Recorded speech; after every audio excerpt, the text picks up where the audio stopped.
en la Ciudad de México, donde la historia se respira en cada esquina y los secretos parecen dormir entre las paredes.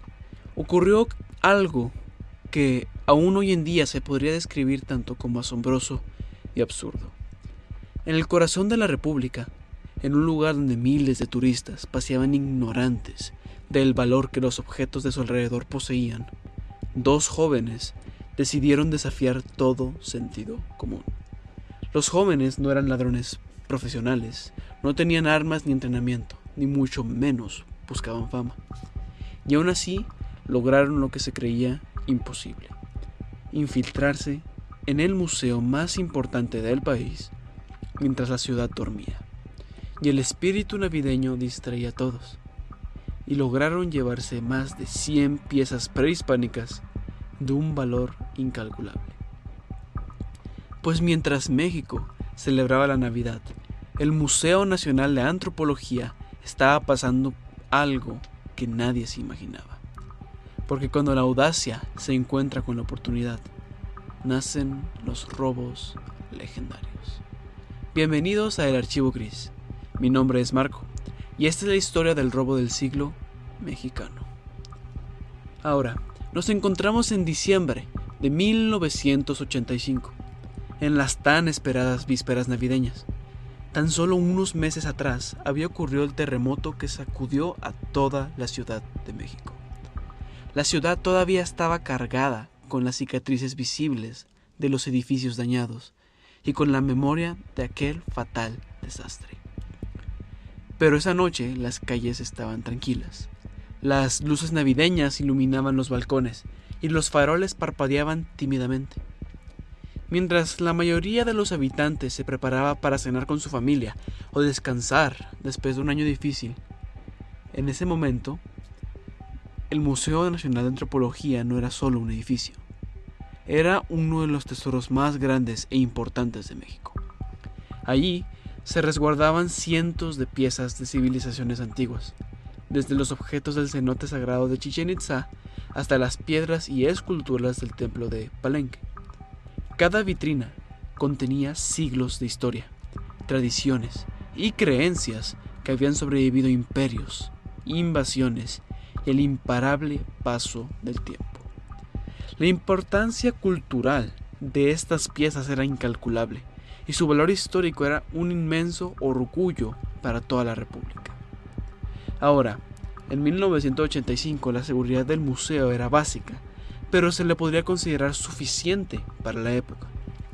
Los guardias hacían rondines por los pasillos siguiendo horarios fijos, las alarmas cubrían solo algunas áreas y muchas de las entradas secundarias no contaban con vigilancia constante. Para los visitantes, el museo era un lugar de aprendizaje y cultura, pero para alguien que estudiara cuidadosamente cada detalle, cada pasillo, cada vitrina, este museo se convertiría en un mapa lleno de oportunidades y riquezas. Es así cuando, esa noche, mientras la ciudad celebraba Navidad y descansaba, dos estudiantes universitarios comenzaban a observar el museo de una manera diferente. No eran visitantes curiosos. Sus ojos estaban puestos en cada detalle del lugar, desde las rutinas de los guardias hasta las vitrinas que contenían los objetos más valiosos. Lo que estaba por suceder cambiaría para siempre la historia del museo y se convertiría en uno de los robos más recordados de México. Ahora que entendemos la gran importancia del museo arqueológico, la siguiente pregunta es inevitable. ¿A quién se le ocurriría algo así? Porque a diferencia de las películas sobre grandes robos, no fueron mafiosos, ni coleccionistas, millonarios, ni una red internacional de tráfico de arte. Fueron dos jóvenes considerados completamente comunes.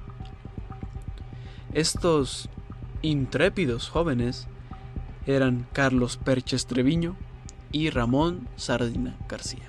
Así es, sardina como el pez.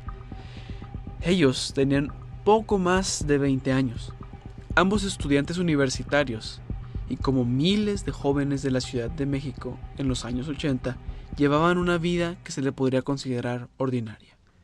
Estos no crecieron en ningún tipo de ambiente violento, ni en ninguna clase de círculos criminales. Tampoco tenían antecedentes penales, y ambos provenían de familias de clase media, que habitaban en una ciudad enorme, caótica, pero relativamente confiada aún. Durante esta época, los museos no eran vistos como lugares altamente vigilados, sino como espacios educativos y familiares. El Museo Nacional de Antropología era prácticamente una visita obligatoria para cualquier estudiante que buscara información sobre historia. Se iba ahí por tarea, por curiosidad o simplemente para pasar la tarde. Y ese detalle es importante. No estaban robando para sobrevivir. Carlos Perches Treviño era descrito como tranquilo, reservado e inteligente. Tenía un perfil analítico. Le agradaba bastante el observar, leer y aprender. No era impulsivo, ni mucho menos buscaba llamar la atención. Treviño era el tipo de visitante que se detenía a leer cada cédula completa, mientras el resto del grupo ya estaba en la siguiente sala o pieza arqueológica. A él le interesaba genuinamente la historia prehispánica, la cultura y la arqueología. A Treviño jamás, pero jamás podría describírsele como un ladrón en ese momento, pues en realidad era exactamente el tipo de persona que normalmente visitaba un museo por gusto. Ahora, Ramón Sardina García era distinto. Sardina era más social, más confiado y con una muy útil facilidad para hablar con la gente. Mientras que Carlos analizaba y planificaba, Ramón actuaba. Donde uno pensaba, el otro se animaba. Esta combinación resulta muy conocida y común en la criminología, pues uno aporta la idea y el otro la ejecuta. Ahora, si bien no existe un registro oficial del momento exacto en que se conocieron, pero todo indica que su amistad surgió de la convivencia cotidiana, típica de estudiantes con bastante tiempo libre. Esto no fue una sociedad criminal, fue una amistad que podría considerársele normal, pues pasaban horas caminando la ciudad o conversando sin rumbo fijo, algo que se consideraba muy común antes del internet y de los celulares. Los museos, parques y el bosque de Chapultepec eran los puntos clásicos de reunión utilizados por los habitantes de la bella Ciudad de México. Y es aquí donde entra el museo. Durante 1985 comenzaron a visitarlo con frecuencia. Al principio simplemente como cualquier visitante. Caminaban por las salas, observaban las piezas y leían las descripciones. Nadie sospechaba de ellos porque literalmente hacían lo que cualquier estudiante haría. Pero con cada visita que realizaban, algo empezó a cambiar para ellos. Carlos Treviño comenzó a notar detalles muy específicos, y estos no eran de las piezas, sino del lugar. Observó que los guardias seguían siempre el mismo recorrido, que a ciertas horas algunos pasillos quedaban completamente vacíos, que la gran mayoría de las vitrinas no tenían sensores visibles y que el museo dependía más de la costumbre y la confianza que de la tecnología de seguridad.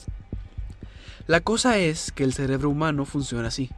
Cuando detecta una falla en un sistema grande, aparece una idea que es imparable. No puede ser que nadie lo haya notado antes. Al principio fue un comentario casual entre amigos, una broma. Hey, ¿te imaginas que alguien se quedara encerrado aquí en la noche? Era absurdo, pero también una pregunta que hasta cierto punto era lógica.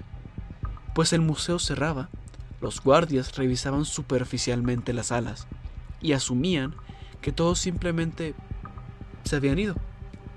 No existían las cámaras modernas ni los sensores de movimiento actuales que se encuentran en la mayoría de los museos, y la seguridad simplemente no alcanzaba a cubrir todas las vitrinas.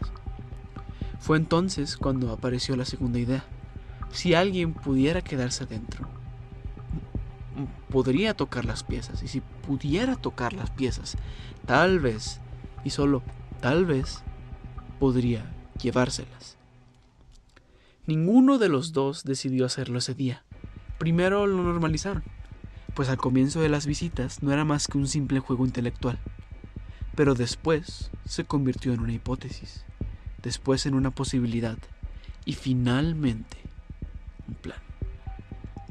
En sus visitas posteriores dejaron de caminar como turistas y comenzaron a observar. Se sentaban a esperar los cierres de sala, memorizaban recorridos y calculaban tiempos. Descubrieron cuánto tardaba un guardia en completar una ronda, qué puertas permanecían cerradas y cuáles no, y qué salas eran las más aisladas. No compraron equipo especializado, no tenían compradores ilegales ni un mercado negro esperándolos. Ni siquiera sabían qué harían con las piezas. Y ese es el detalle más extraño de este expediente.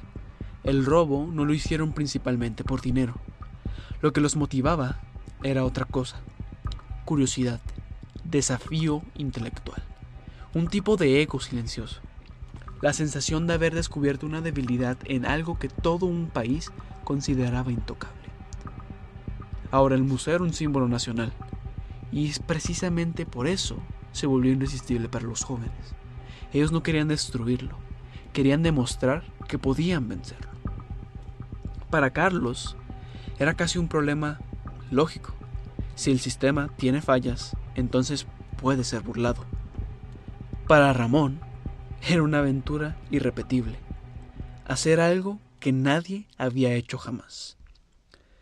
No lo veían como el acto de grave criminalidad, lo veían como una hazaña, tal vez una de las hazañas más impresionantes de la historia mexicana.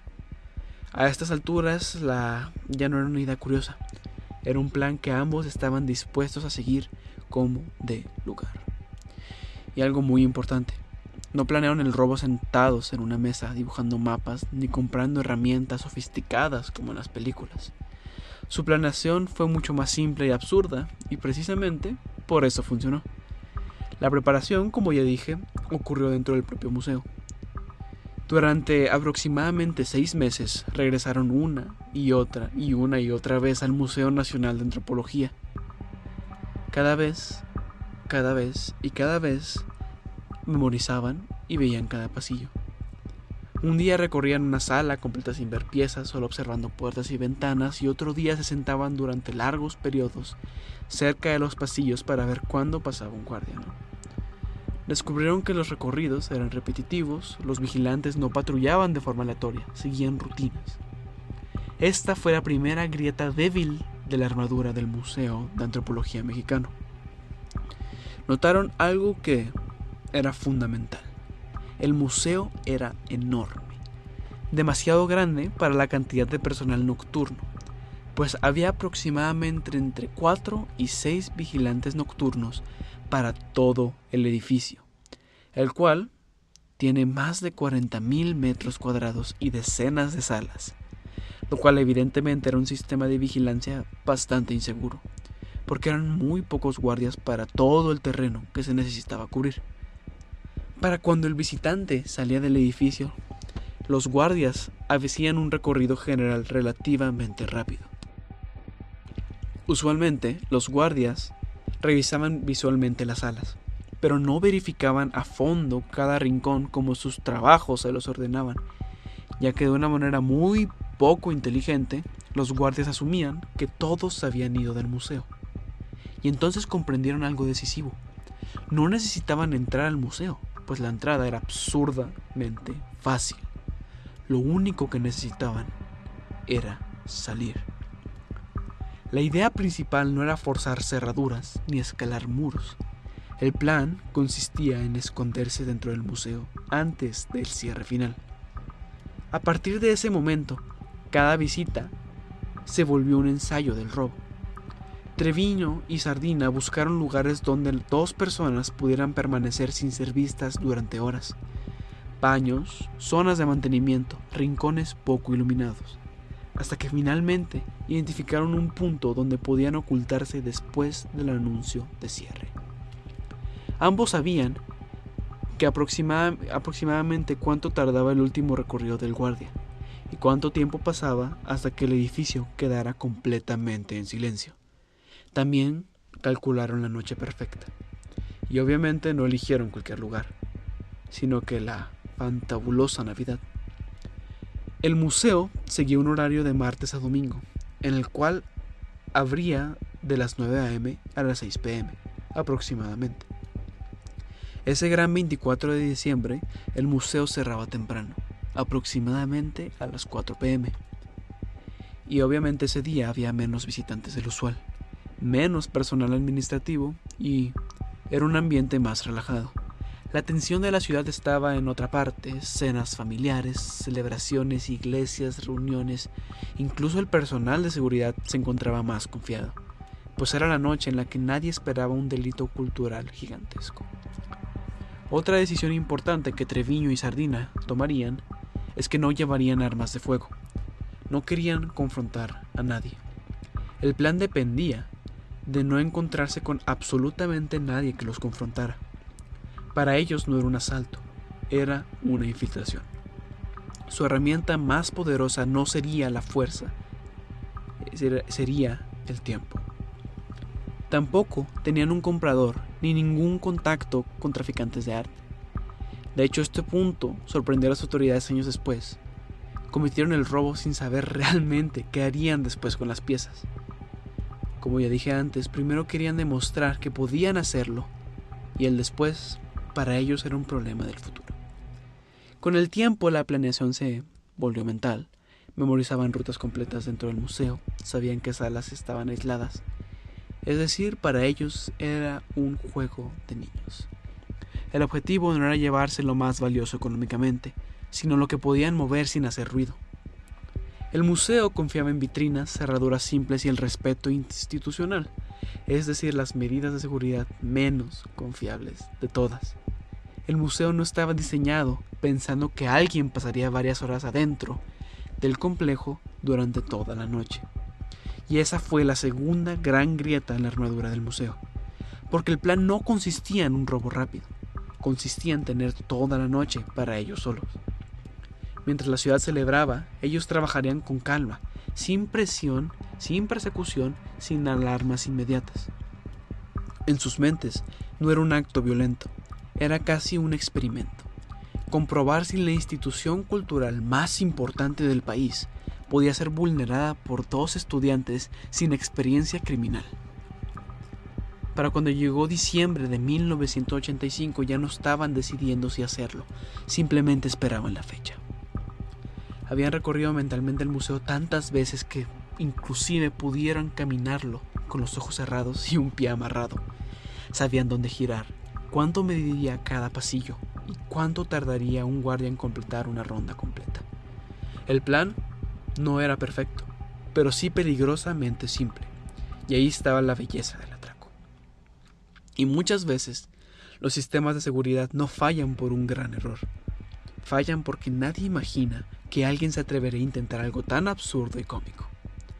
El 24 de diciembre llegó, y por primera vez no fueron al museo como visitantes habituales, sino que fueron sabiendo que no pensaban salir con las manos vacías.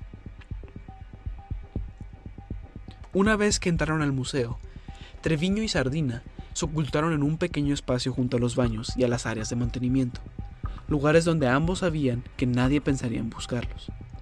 Mientras que los guardias hacían su ronda final y el último visitante abandonaba el museo, ellos permanecieron quietos, observando, escuchando y contando pasos y respiraciones. La noche avanzaba lentamente, y con cada minuto que pasaba, la certeza de que podían hacerlo crecía. Carlos revisaba mentalmente los recorridos de los guardias. Sabía exactamente cuánto tardaban en recorrer cada pasillo, qué salas quedaban aisladas y dónde la vigilancia era más laxa. Ramón, por su parte, calculaba cómo mover las piezas más pequeñas y manejables sin que se escuchara un ruido que delatara su presencia. Fue ahí cuando comenzaron con el atraco. Ambos decidieron ir primero con las vitrinas menos protegidas. Cada movimiento estaba pensado, medido, casi como si fuera natural. Abrir, retirar la pieza, colocarla en la bolsa cuidadosamente y cerrar la vitrina sin causar ningún tipo de ruido. Las piezas más grandes no eran su prioridad. Su objetivo era la eficiencia y la seguridad. Entre ellos no había palabras superfluas, solo miradas cómplices y gestos silenciosos. Era la combinación perfecta. La mente analítica de Carlos y la audacia práctica de Ramón. A medida que la noche avanzaba, el museo se volvió un espacio vacío de tiempo y sonido. Cada vitrina abierta era un récord de paciencia y precisión. Incluso los objetos más sagrados y simbólicos de México, aquellos que nadie se atrevería a tocar, pasaban de las manos del museo a las de estos dos jóvenes sin que nada ni nadie interfiriera. Entre ellos se comentaban, casi en susurros, frases que reflejaban su asombro. Es increíble que nadie se haya dado cuenta. Es como si el museo fuera nuestro por unas horas. Ahora, entre las piezas que robaron se encontraban figuras de jade y piedras semi-preciosas usadas en rituales y ceremonias. También pequeñas esculturas de la cultura maya, incluyendo figurillas de dioses nobles. Vasijas ceremoniales también estaban ahí, generalmente de barro y de piedra. También empezaron a robar máscaras rituales pequeñas, de distintas culturas prehispánicas. También llevaban objetos del cenote sagrado de Chichén Itzá, figuras y collares. Entre esas también se encontraban piedras grabadas y esculturas menores, del templo del Palenque y otras zonas arqueológicas. Asimismo, instrumentos ceremoniales portátiles, como miniaturas de altares o sonajas, e inclusive la mítica máscara de Camazotz, un murciélago mitológico de la cultura maya. Una vez que continuaron y casi terminaron con ese saqueo, el sol comenzaría a despertar el 25 de diciembre, y con una ciudad aún sumida en el sueño navideño, Carlos y Ramón comenzaron con la segunda parte de su plan: el escape. Ambos sabían que las cerraduras y puertas no serían un obstáculo. Su único gran riesgo eran los guardias que podrían aparecer en rondas imprevistas. Así que sigilosamente avanzaron hacia la salida. Cada paso era calculado, cada puerta era abierta y cerrada con la precisión de alguien que había estudiado cada movimiento durante meses. Y así había sido.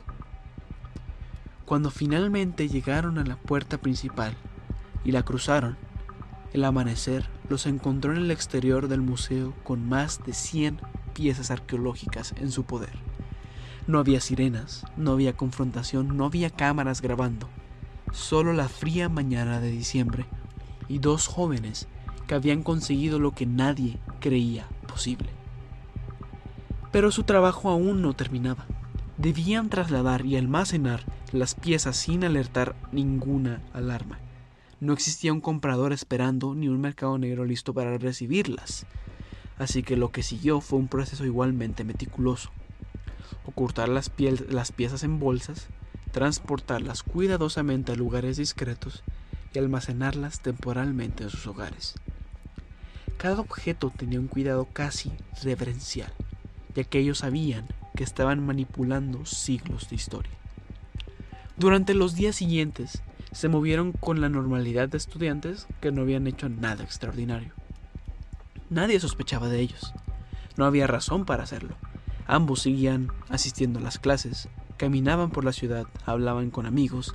La ciudad ignoraba que mientras la Navidad se celebraba, dos jóvenes habían logrado lo que ni la policía ni los sistemas de seguridad podrían imaginar.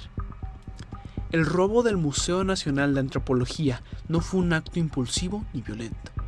Fue un experimento audaz, una hazaña silenciosa y sobre todo, un triunfo de la observación, la paciencia y la lógica sobre la fuerza y la intimidación. Carlos y Ramón no solo habían logrado burlar a los guardias, habían expuesto a la fragilidad de un sistema basado en la confianza y la previsibilidad. Nunca fue sobre el dinero, recordó Ramón años después durante interrogatorios. Fue sobre demostrar que podíamos hacerlo y que nadie se daría cuenta hasta después. Y así, con más de 100 piezas resguardadas temporalmente, los dos jóvenes salieron del museo y comenzaron el capítulo que esa Navidad de 1985 se convertiría en un inolvidable capítulo de la historia del crimen mexicano. Para cuando la noticia del robo se hizo pública, la incredulidad fue inmediata, pues el robo, que había sido el 25 de diciembre, el 24 de diciembre en la noche, no se había reportado hasta el 26 de diciembre a las 8 a.m. La prensa describía escenas que parecían sacadas de películas, un museo sagrado, cientos de piezas históricas desaparecidas y ninguna señal de violencia ni forzamiento de cerraduras. El público se encontraba incrédulo de que algo así ocurriera en pleno corazón de la Ciudad de México, y mucho menos que los responsables fueran dos jóvenes corrientes. Las autoridades iniciaron la investigación inmediatamente. La Procuraduría de Justicia de la Ciudad de México revisó cada detalle, los recorridos de los guardias, entradas y salidas, horarios, testimonios de empleados y visitantes habituales. El informe policial recalcaba algo desconcertante. No existía evidencia de ingreso forzado. Las cerraduras estaban intactas, las alarmas no habían sido activadas y los guardias habían cumplido con sus rondas superficiales sin notar nada extraño. Esto reforzó la sensación de misterio. El robo era perfecto. Durante meses, los investigadores siguieron varias líneas de investigación. Revisaron el mercado negro de arte, buscaron mafias y coleccionistas privados, y analizaron cada posible pista de robo profesional. Inclusive la Interpol entró al caso. Sin embargo, todas las investigaciones iniciales daban vueltas sin resultados claros. El hecho de que no hubiera violencia ni armas descartaba a los perfiles criminales convencionales. Esto dejó a las autoridades frente a una incógnita. ¿Cómo habían logrado ingresar y sustraer las piezas sin que nadie se diera cuenta? La clave no llegaría sino hasta que 4 años después, en 1989, cuando las piezas comenzaron a aparecer vinculadas indirectamente con un infame estudiante universitario, Carlos Perches Treviño. La detención se produjo tras una investigación meticulosa basada en patrones de contacto y recuperación parcial de algunas piezas, pero también por un factor muy simple. Treviño empezó a hablar. Con el tiempo, Carlos comenzó a presumir su gran atraco a conocidos, amigos cercanos e incluso a algunas de sus novias. Y aquí pasa algo muy típico en la criminología de nuevo. El crimen perfecto siempre se rompe por ego. Y con esto, las autoridades confirmaron lo que ya se sospechaba. No eran criminales experimentados, ni mucho menos mafias internacionales. Eran gente que no poseía nada de experiencia. Eran estudiantes de clase de media, jóvenes de 20 y tantos años, que habían planeado y ejecutado el robo casi como un juego intelectual. Carlos, obviamente, fue el primero que atraparon, y después de que revelara detalles sobre el robo, Ramón, un año después, caería en manos de la justicia. Una vez que ambos se encontraban en custodia, comenzaron a hablar sobre el robo que desafiaba toda lógica convencional para los cuerpos policiales. Ramón comentó: no teníamos idea de qué haríamos con las piezas después. Solo queríamos ver si era posible, si alguien realmente podía hacerlo. Carlos añadió y citó: era un reto intelectual, no pensábamos en vender ni en lucrar. Lo que queríamos era demostrar que podíamos y que nadie lo notaría hasta después. La recuperación de las piezas fue un proceso lento y fragmentado. Específicamente, 124 piezas arqueológicas habían sido retiradas cuidadosamente del museo. Pero no todas estaban en un solo lugar, pues algunas fueron encontradas en apartamentos y depósitos relacionados con los estudiantes. Otros, años después, aparecieron en mercados informales o incluso entre coleccionistas que los habían adquirido sin saber su origen exacto. Cada pieza recuperada era un pequeño triunfo de la investigación y una confirmación del ingenio de los dos novatos criminales. El robo también tuvo repercusiones en la seguridad del Museo Nacional de Antropología y especialmente en la percepción del ojo público. Las autoridades se vieron forzados a rediseñar todos los sistemas de vigilancia. implementaron controles más estrictos y comenzaron a valorar la importancia de la seguridad tecnológica frente a la confianza institucional que tan épicamente les había fallado. La sociedad, por su parte, se maravilló y horrorizó al mismo tiempo. ¿Cómo era posible que dos estudiantes comunes, sin ningún tipo de experiencia, fueran capaces de vulnerar el museo más importante del país? Y que aún peor, lo hicieran parecer como un simple juego de niños. Años después, historiadores y criminólogos señalarían este robo como un caso clásico de normalización progresiva y planeación basada en observación. El fenómeno no fue un producto de violencia o de codicia, sino del análisis paciente y la curiosidad combinada con las oportunidades de realizar algo que era increíble. Dos jóvenes que pasaban horas en un museo observando el sistema de vigilancia convirtieron una broma intelectual en una hazaña histórica. Carlos Perches Treviño y Ramón Sardina García recibieron una sentencia relativamente pequeña y simplemente pasaron la mayoría de los años 90 en prisión, pero lograron salir.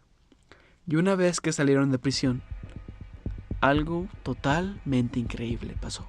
Simplemente desaparecieron del ojo público. Nadie volvió a saber de ellos y al día de hoy no se posee información de ellos.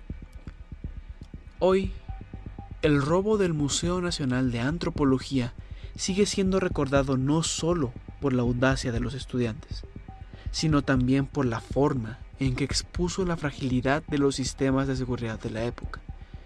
Es un perfecto ejemplo de cómo la inteligencia, la observación y la paciencia pueden desafiar instituciones enteras, y de cómo la historia puede ser tocada, aunque sea solo temporalmente, y por la audacia de unos pocos.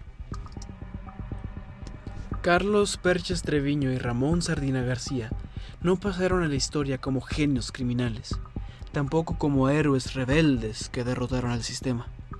Pasaron a la historia como algo mucho más absurdo, jóvenes comunes que cruzaron una línea sin dimensionar lo que estaban tocando. Porque no robaron dinero, aunque el dinero era mucho. Aproximadamente se calcula que eran $200 millones, o ajustado a inflación del día de hoy, 800 millones. No robaron tampoco joyas modernas, ni robaron algo reemplazable. Robaron fragmentos de identidad, robaron piezas que sobrevivieron a imperios, conquistas y siglos de la historia, y que casi desaparecen por una simple apuesta intelectual. Ese es el punto más incómodo del caso. No fue hambre, no fue violencia, no fue desesperación. Fue curiosidad sin límites, fue ego silencioso, fue la necesidad de comprobar que el sistema podía fallar. Y lograron probarlo. Pues durante horas el museo más importante de México fue vulnerable, y no porque fueran genios criminales, sino por negligencia. Durante casi 4 años, el país no supo exactamente dónde se encontraban las 124 piezas que explicaban la mayoría de su historia. Pero al final, la historia no recuerda el robo como una victoria, lo recuerda como una advertencia. Porque cuando la inteligencia se usa sin responsabilidad, deja de ser virtud y se convierte en un riesgo. El Museo Nacional de Antropología cambió su seguridad, las autoridades aprendieron y el sistema se fortaleció. Y ellos simplemente desaparecieron del foco público. No hay documentales con ellos celebrando, no hay entrevistas de triunfo, no hay gloria. Solo un expediente más. El expediente 006. El robo del siglo no ocurrió por dinero, ocurrió porque 2 jóvenes se hicieron una pregunta peligrosa. ¿Y qué tal si sí se puede? Mi nombre es Marco, y esto fue un capítulo más de El Archivo Gris. Les agradezco por escucharme el día de hoy.